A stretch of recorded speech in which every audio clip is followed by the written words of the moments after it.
আমার চ্যানেলের নতুন একটি ভ্লগে সবাইকে ওয়েলকাম। বরের জামা পরে মোটামুটি রেডি হয়ে গেছি। এখন যাচ্ছি লাইব্রেরি এই বইটা ফেরত দিতে। বাড়ির সামনে থেকেই টোটো পেয়ে গেছি, সোজা যাচ্ছি মেন রোডের দিকে, ঘোষপাড়া বাস স্ট্যান্ড। ওখান থেকে আরেকটা টোটো করে একদম সোজা উত্তরপাড়া জয়কৃষ্ণ লাইব্রেরি। যারা উত্তরপাড়ায় থাকো তারা মোটামুটি লাইব্রেরি চেনো। অনেকটা জায়গা নিয়ে এই লাইব্রেরি।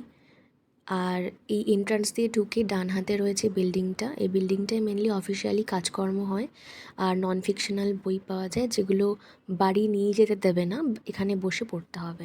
এই সিঁড়িটার সামনেই রয়েছে বিশাল বড় একটা মাঠ। মাঠটা পেরোলেই রয়েছে গঙ্গা।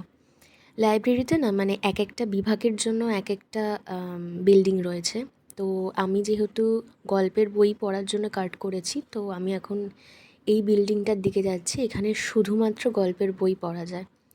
আর এই পুরো লাইব্রেরিতে না ছড়িয়ে ছিটিয়ে প্রচুর গাছপালা রয়েছে। এখান দিয়ে এখন ঢুকবো, আর তার আগে নামটা আমাকে এন্ট্রি করতে হবে। প্রচুর গল্পের বই রয়েছে, মানে আমি মাঝে মাঝে বুঝতে পারি না কোনটা ছেড়ে কোনটা নেব। আর এখানে বিভিন্ন ধরনের গল্পের কালেকশন রয়েছে। পুরনো গল্পের লেখকের গল্প, নতুন লেখকের গল্প মিলিয়ে মিশিয়ে রয়েছে।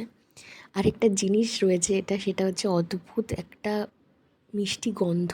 মানে পুরনো বইয়ের একটা গন্ধ হয় না, আমি তো এই রুমটাতে যখনই ঢুকি তখনই প্রাণ ভরে আগে ওই গন্ধটা নিই, তারপরে আমি গল্পের বই বাছতে বসি যে কোনটা নেব।